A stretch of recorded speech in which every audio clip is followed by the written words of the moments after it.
Survey: more than 50% of young people in major cities have savings of less than $13,000. Chinese influencers must use their real names on social media.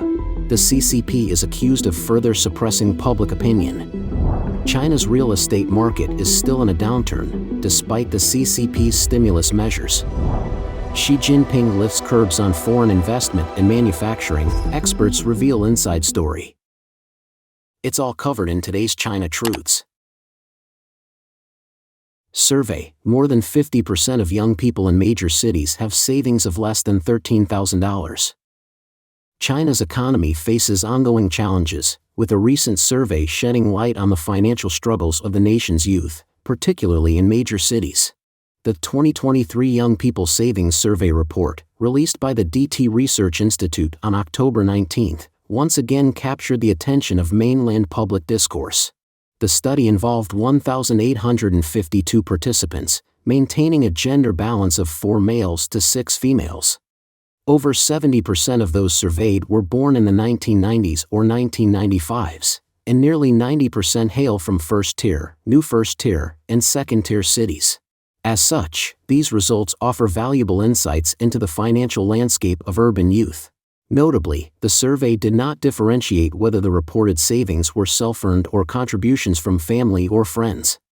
The report reveals that 12.2% of the surveyed young individuals had no savings at all, while an additional 9.3% possessed savings below the 10,000 yuan mark. This combined figure accounted for 21.5% of the total. Moreover, 32.2% reported savings ranging from 10,000 to 100,000 yuan, meaning that 53.7% of young adults had less than 100,000 yuan, about $13,668, in savings. Importantly, even among those with over a decade of work experience, nearly 40% had savings under the 100,000 yuan threshold, with 15.2% still lacking any savings altogether. When the report was initially released in August of this year, it garnered public attention, although some of those reports have since been removed. Presently, a substantial number of Chinese companies are facing closures, employee layoffs, and salary reductions, contributing to a surge in youth unemployment. Alarmingly, the Chinese Communist Party has ceased publishing data on youth unemployment in an apparent effort to conceal the true extent of the issue. Adding to the financial challenges faced by young people are the burdens of high rent, soaring consumer prices, and transportation costs. These financial constraints, combined with erratic income streams, societal pressures, consumer temptations, and the propensity to compare oneself to peers, make saving a formidable feat. Amidst a backdrop of economic downturn and soaring living expenses, a considerable proportion of young people in China who have yet to establish families are opting to delay marriage, parenthood, and property ownership. Simultaneously, many young couples already embroiled in marriage and parenthood are grappling with the immense burdens of mortgages, car loans, and childcare costs. Consequently, a growing number of individuals find themselves teetering on the brink of emotional distress. Chinese influencers must use their real names on social media. The CCP is accused of further suppressing public opinion. In a recent development, the Chinese Communist Party, CCP, has introduced a real name system for prominent influencers on all social media platforms. According to insiders, Weibo has privately conveyed that accounts with over 1 million followers must disclose their real identities on the front page by the end of October. Those with 500,000 to 1 million followers have until the end of December to comply, while those with 100,000 to 500,000 followers must also reveal their real names on the front page. Notably, this measure primarily targets accounts focused on current affairs, history, finance, and entertainment. It's worth noting that Chinese social media accounts were previously required to register with their actual identities, but the recent directive compels self-media celebrities to expose their real names on the front page, marking the latest step in what Chinese netizens have coined as the boiling a frog in warm water approach. Following the revelation of this news, some patriotic netizens lauded the authorities, asserting that it could lead to the disappearance of deceptive celebrities. However, a larger portion of netizens expressed concerns that the government is endeavoring to tighten its grip on public opinion. This move, they fear, may discourage media personalities from shedding light on societal issues and advocating for fairness and justice in the future. It's suggested that individuals engaged in corruption, criminal activities, human trafficking, and local governance may become more audacious as they no longer fear having their details exposed. They argue that the system's primary aim seems to be to pave the way for state control over public discourse. The enforcement of the real name system on Weibo's front page has compelled a substantial number of influencers to deactivate their accounts. Many others are contemplating similar actions, including pruning their follower lists to reduce their reach. This development has exerted significant operational pressure on Weibo, leading to a sharp decline in its stock price. Furthermore, the CCP has encountered unintended consequences, as even some staunch supporters, often referred to as patriotic influencers, have begun to voice their dissatisfaction and concerns.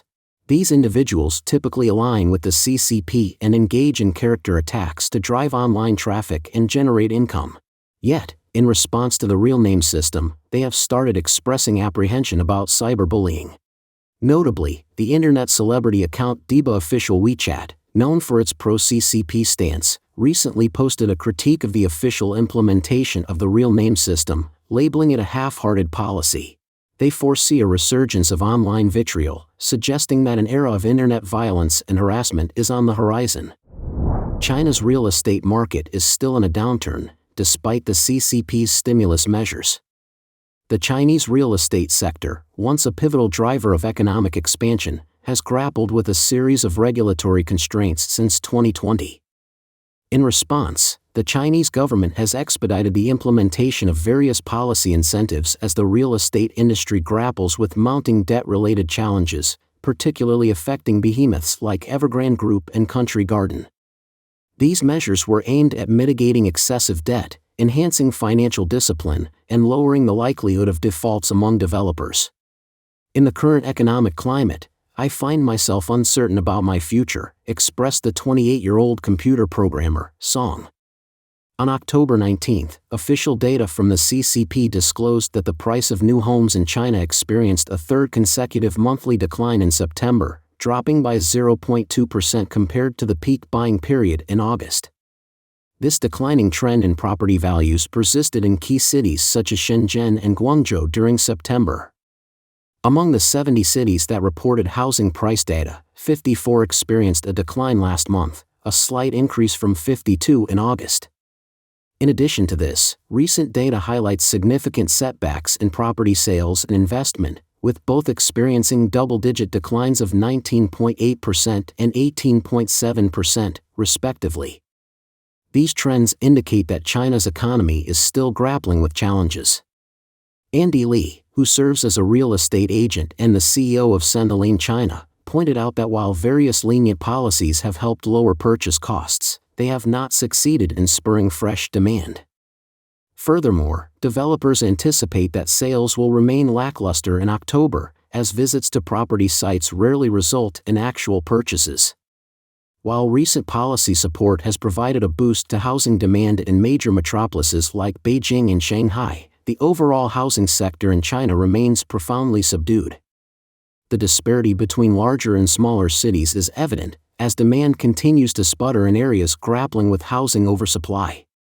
Goldman Sachs analysts emphasize that lower-tier cities face formidable challenges due to weaker growth fundamentals, including net population outflows and looming oversupply concerns.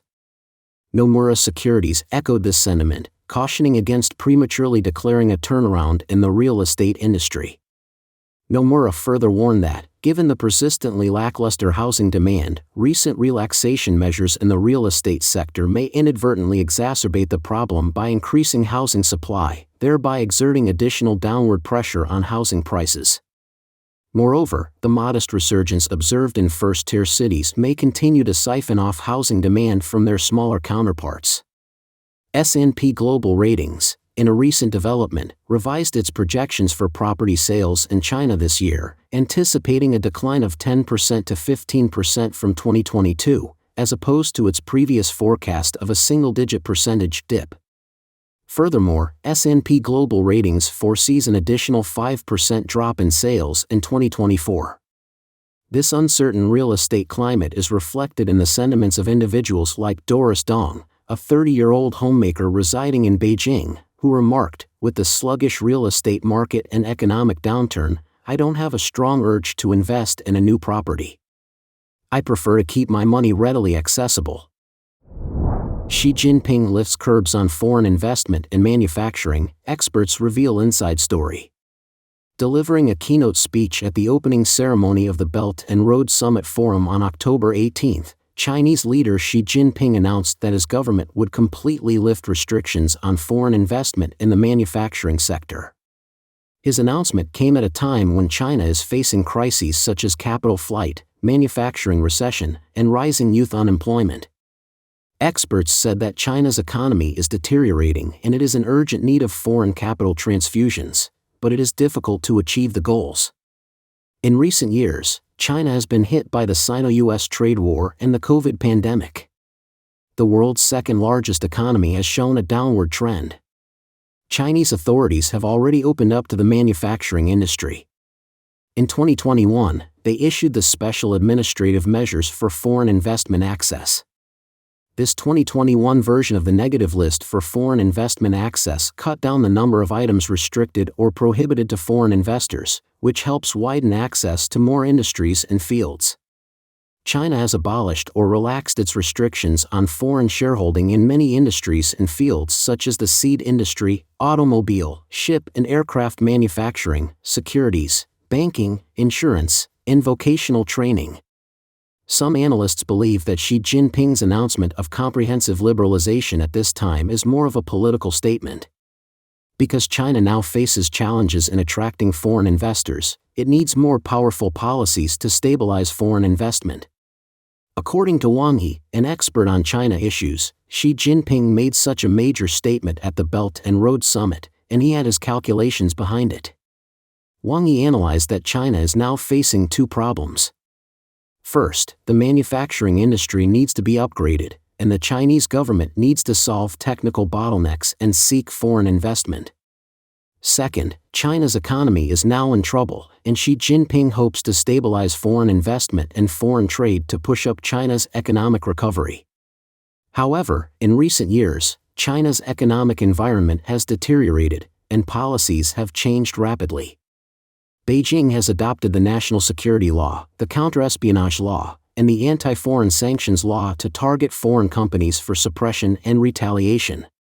The weakening economy, coupled with China's strategic rivalry with the West, have greatly increased the risks for foreign companies investing in China, and prompted foreign investors to accelerate their capital withdrawal. Data released by China's State Administration of Foreign Exchange on August 4 showed that foreign direct investment was only $4.9 billion in the second quarter of this year, a year-on-year decrease of 87%. This is the largest decline since comparable data was first released in 1998. In addition, data from the Ministry of Commerce of China show that, in the first 8 months of 2023, the actual amount of foreign capital used nationwide was more than 847 billion yuan, a year-on-year decrease of 5.1%. This is the first time this data has fallen in 3 years. Bank of America released a global fund manager survey report in September, showing that China's economic downturn has caused a large number of foreign investors to withdraw money from China. The survey also indicated that the sentiment of avoiding China has become one of the strongest beliefs among investors. Foreign investment accounts for an important proportion of the troika that supports China's economy. The Chinese government has introduced various measures in the hope of attracting foreign investment.